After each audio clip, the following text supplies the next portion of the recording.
আমার সাথীরা, আমি আমার হাবিবের কাছে, আল্লাহ রাব্বুল আলামিনের রাসূলের কাছে আমি শুনেছি এই কবরটাই হলো প্রথম স্টেশন, এই কবরটাই হলো প্রথম ইমিগ্রেশন কাউন্টার।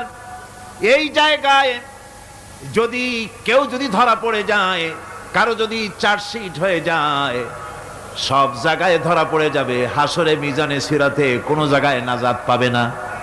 আর এই কবরটা যদি কেউ মুক্তি পেয়ে যায়, মিজান সিরাত হাসর সব জায়গা থেকে আল্লাহ তারে ভালোভাবে পার করে দিবেন। এটা হলো আসল জায়গা, মারাত্মক জায়গা, খুব মারাত্মক জায়গা। আমি এটাকে ইমিগ্রেশন কাউন্টার বলেছি আমার ভাষায়। ইমিগ্রেশন কাউন্টার, যারা বিদেশ ভ্রমণ করেছেন তারা জানেন।